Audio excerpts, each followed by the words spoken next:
네, 경제 현안을 좀 쉽게 풀어보는 시간, 경제 읽기 함께하겠습니다. 오늘도 다양한 경제 이슈들 권혁중 경제평론가와 함께 살펴보겠습니다. 어서 오시죠. 네, 안녕하십니까. 예, 안녕하세요. 한국은행 기준금리 3.5% 8번 연속 동결을 했습니다. 그리고 하는 총재가 한 6개월 정도는 안 내릴 것 같다는 표현도 한 것 같은데 네. 이 동결 의미 어떻게 파악해야 될까요? 그러니까 일단 동결한 이유는 좀 몇 가지가 있는데 첫 번째로 보면 이제 물가 때문에 그렇습니다. 사실 이제 물가 같은 경우가 이제 5개월째 3%대로 이제 머물고 있거든요. 예. 그러다 보니까 사실 이제 금리를 내리기에는 조금 이제 부담스러운 부분이죠. 아무래도 이제 고금리 상태가 아직도 유지되고 있다, 그러니까 고물가 상태가 유지되고 있다라고 판단했기 때문에 예. 사실상 이제 금리를 내리기에는 조금 시기상조다라고 이제 보고 있는 거고 두 번째로 본다면 가계부채 때문에 그래요. 만약에 이제 금리를 내린다라고 본다 그러면 부채가 더 증가될 수밖에 없습니다. 예. 그렇기 때문에 이제 동결을 했다라고 보시면 되겠고 그렇다고 이제는 금리 인하의 요인이 없는 건 아닙니다. 사실상 금리 인하 요인은 상당한데 첫 번째로 본다 그러면 부동산 경기 때문에 그래요. 예. PF 문제로 인해서 대출 문제로 인해서 사실상 부동산 경기가 매우 안 좋거든요. 그러다 보니까 금리 인하를 통해서 부동산 경기를 좀 살려야 된다는 목소리가 있긴 있습니다. 네. 그래서 이런 요인도 있겠고 두 번째로는 이제 경제 성장률이 사실상 지금 이번 연도가 굉장히 안 좋을 거라고 예상이 나오고 있거든요. 실질 GDP 기준으로 본다 그러면 일단 경제 성장률이 1%대 2년 연속 머물 것으로 보고 있어요. 그렇게 된다 그러면 금리 인하에 대한 요구의 목소리가 많아질 수밖에 없고 그렇게 된다 그러면 이제 금통위도 이제 당연히 금리 인하에 대한 시그널을 줄 수밖에 없다. 그래서 일단은 지금 상황을 보면서 어쩔 수 없이 이제는 동결을 선택했고요. 조만간 아마 금리 인하에 대한 뭐 분위기는 이제 더더욱 이제 무르익지 않을까 좀 생각을 해봅니다. 네, 예. 조만간이라고 한다면 이제 곧 뭐 어느 정도 예상이 되는지 구체적으로 말씀을 해주신다면요. 그렇죠. 이제 지금 시장에서 가장 궁금해한 게 금리 인하가 언제 일어나느냐예요. 네. 이번에 나왔던 이제 그 금통위에서 어떤 얘기했냐면은 이제 추가 인상 필요성이 없다. 그러니까 추가 인상의 필요성 이 문구를 뺐거든요. 그러니까 지난 금통위 때는 추가 인상, 그러니까 거시 환경을 보면서 추가 인상에 대해서 고려를 한다 이런 얘기가 있었는데 이 문구가 빠졌단 말이에요. 네. 그럼 확실하게 이제 금리 인하에 대한 드라이브를 걸 수도 있다라는 것을 우리가 읽을 수 있고 그럼 가장 궁금한 게 언제냐 이거죠. 그럼 이 연준의 그 스케줄을 봐야 됩니다. 이제 연준 같은 경우를 본다 그러면 일단 아까도 도표에 나왔지만 우리나라와의 그 2%포인트 정도 금리가 좀 벌어져 있어요. 그러니까 우리가 먼저 금리 인하를 단행할 수가 없습니다. 지금 상황으로 본다 그러면. 그럼 연준이 언제 움직이느냐라고 본다 그러면 지금 빠르면 3월, 5월 이렇게 봐요. 근데 3월 금리 인하 시그널이 지금 뉴욕 증시에 좀 쏙 들어간 상태입니다. 원래는 한 3월 정도에 될 수도 있다고 얘기했는데 지금은 이제는 금리 인하의 완화 속도가 조금 더 이제는 좀 딜레이 될 수 있다. 그래서 한 5월 정도 보고 있고요. 네. 그러면 지금 5월이라 본다 그러면 우리나라 같은 경우는 한 7월 정도. 그렇기 때문에 그래서 빠르면 7월 정도에 우리나라도 이제 금리 인하에 대한 목소리가 이제 나올 거고 그때 단행할 수도 있다라고 지금 시장에서는 보고 있는 거죠. 근데 이거는 경제는 생물이다 보니까 또 차트를 봐야 되고 지표를 봐야 됩니다. 그래서 일단은 지금 상황으로 본다 그러면 빠르면 7월로 이제는 예상을 하고 있고 예. 이 스케줄에 따라서 많은 게 달라진다. 미국은 3번 정도 연내 내린다고 얘기를 해놓은 상태입니다. 그럼 그렇게 따진다 그러면 우리나라는 한 2회에서 3회 정도거든요. 0.25%포인트씩 내려간다 그러면 그럼 우리나라가 7, 8, 10, 11 이렇게 있어요. 하반기에는 금통위가. 그렇게 된다 그러면 한 2번에서 3번 정도겠죠. 그래서 그렇게 된다면 또 부동산 시장이 또 요동칠 가능성이 있기 때문에 뭐 이런 것도 잘 유심히 보셔야 된다고 말씀을 드립니다. 예. 태양건설 워크아웃 되냐 마냐 오늘 결정이 됩니다. 채권단 오늘 투표로 결정이 되는데 네. 지금 분위기상으로 보면 워크아웃이 될 것 같다는 의견이 좀 다수인 것 같아요. 네, 이제 워크아웃 되려 그러면 일단 오늘 자정까지 채권단이 이제는 뭐 서면으로 아니면 팩스로라도 이제 의사 표현을 해줘야 됩니다. 예. 지금 본다 그러면 산은이 한 3.3% 의결권을 갖고 있고요. 그다음에 은행권에서 갖고 있는 채권단이 한 33% 의결권을 갖고 있거든요. 근데 3분의 2가 넘어야 돼요. 일단 75%가 돼야 되기 때문에 그럼 나머지의 찬성표가 필요한데 근데 이 나머지 찬성표를 본다 그러면 예를 들어서 정부의 입김이 좀 있는 국민연금공단이라든지 연기금 같은 목소리가 있단 말이에요. 그래서 지금 상황으로 본다 그러면 워크아웃이 될 가능성이 굉장히 이제 높다라고 이제는 네. 판단할 수 있겠고 지금 분위기가 좀 바뀐 게 얼마 전까지만 하더라도 워크아웃에 물 건너갔다 이런 얘기가 나온 이유가 사실 네. 이제는 오너 일가의 이제 도덕성 문제라든지 아니면은 인더스트리 매각 자금이 이제는 건설 쪽으로 와야 되는데 이거를 지주사 쪽으로 돌렸기 때문에 배신감 이런 예. 것 때문에 사실 물 건너갔다라고 했었는데 이걸 다시 한번 890억 원 정도가 건설 쪽으로 돌렸단 말이에요. 인더스트리 매각 자금을. 그래서 채권단 입장에서는 진정성이 확인이 됐다. 예. 이렇게 이제 보고 있는 거고 그다음에 또 한 가지 이제는 윤세영 창업회장이 말했던 게 필요시. 예. 이건 필요시입니다. 필요시 TY홀딩스 지주사에 대한 그다음에 SBS 지분 담보 이거 담보 잡겠다라고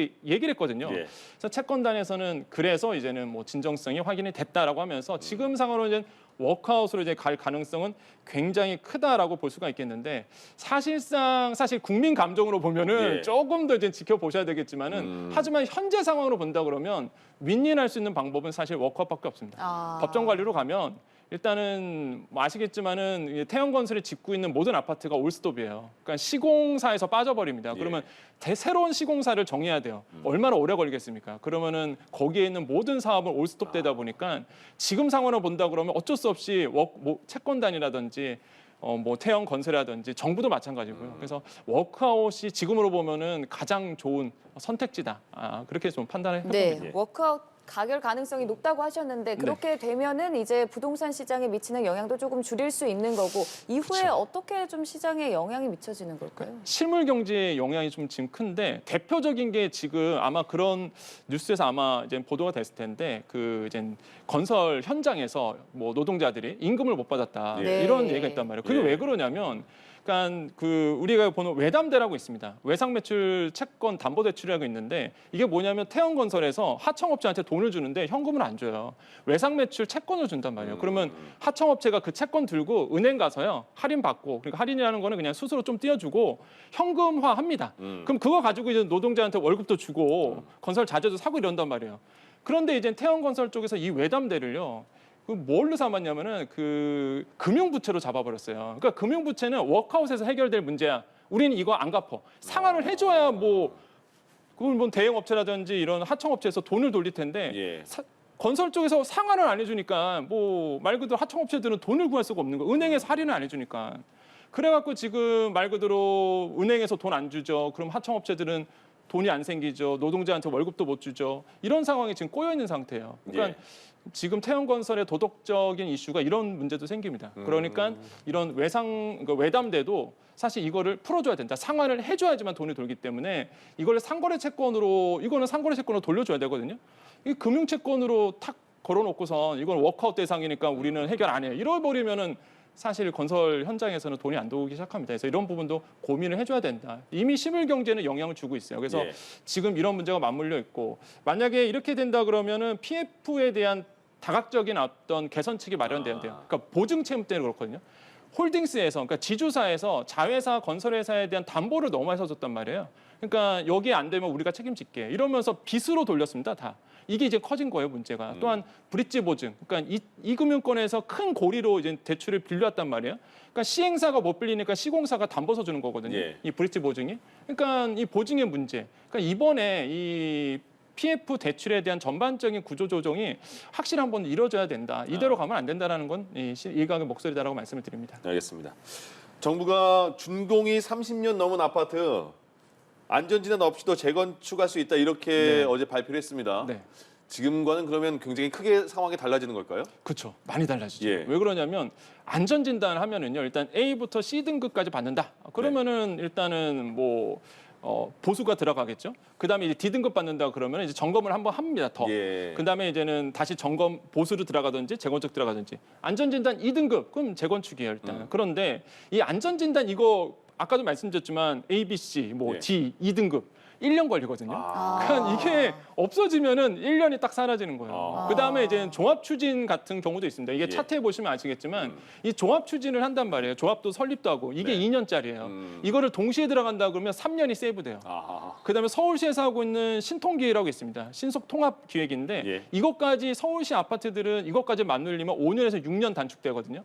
그러니까 보통 재건축 들어가면 13년짜리예요. 많으면 15년. 거기서 5년만 세이브돼도 속도 굉장히 빨라지는 거죠. 근데 이런 부분에서 본다 그러면 많은 게 달라져요. 예. 그러니까 안전 진단이 이제 없어진다고 봐야 되거든요.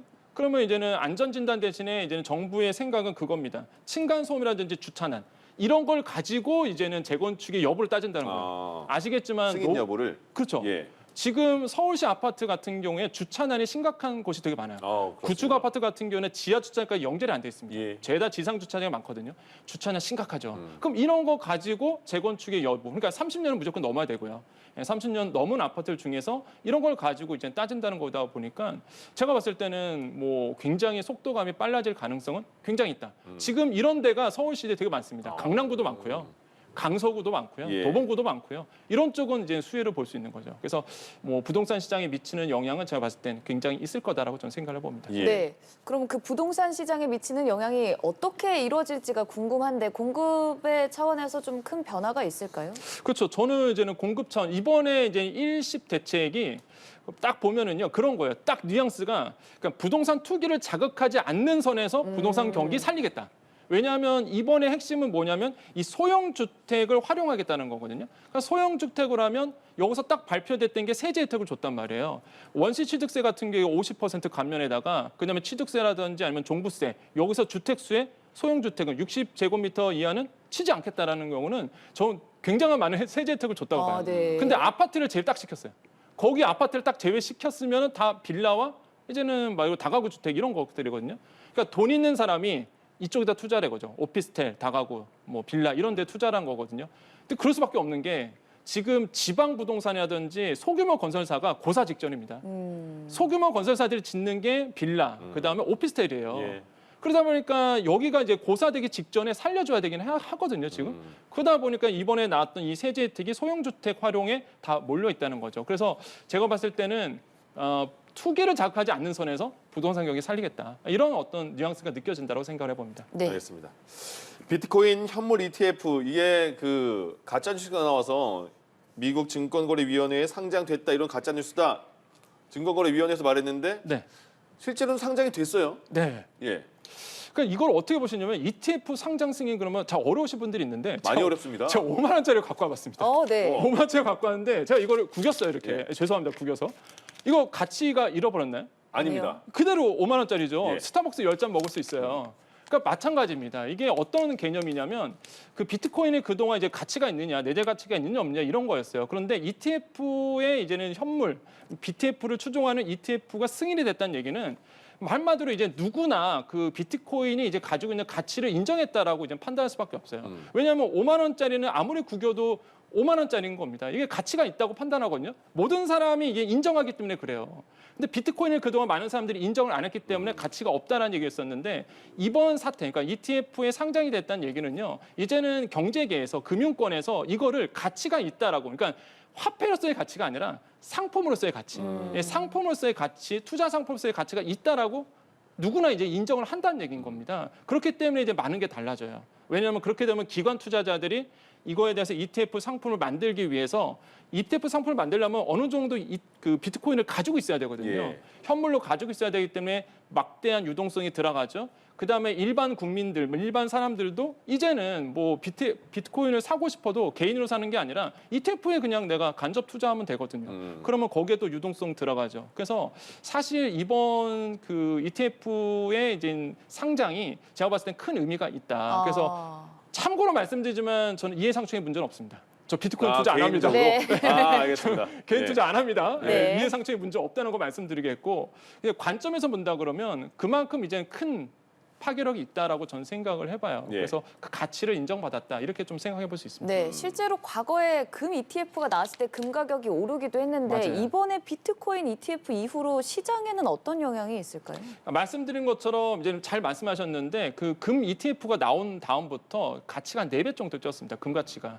마찬가지로 이번에 그 비트코인을 추종하는 이제 현물 ETF에 승인이 됐기 때문에 이제 상장이 됐기 때문에 그런 부분에서 본다 그러면 이 비트코인에 대한 다른 알트코인은 말고요. 이제 비트코인에 대한 관점이 이제는 투자자의 관점이 완전 달라질 수밖에 없다. 하지만 주의사항은 꼭 있습니다. 네. 말씀드리지만 현물 ETF예요. 비트코인을 추종하는 ETF입니다. 그럼 비트코인 자체가 변동성이 너무 심해요. 그러니까 이게 변동성이 심하다 보니까 당연히 그걸 추종하는 다양한 상품들, 파생 상품들도 변동성이 더 심해질 겁니다. 그렇기 때문에 투자하는 거는 꼭 주의를 하셔야 된다. 그리고 네. 공부를 하고 들어가야지 무작정 뭐 분위기가 뭐 비트코인 좋대 이래갖고 들어가시면은 큰일 난다라는 거 다시 한번 좀 강조를 해드리겠습니다. 알겠습니다. 아까 그 5만 원 좀 많이 굽겠는지 죄송합니다. 삐시네요. 삐졌더라고요. 예, 알겠습니다. 예, 좋은 비유 잘 쉽게 들었습니다. 권혁중 경제평론가와 함께했습니다. 고맙습니다. 네, 감사합니다. 고맙습니다.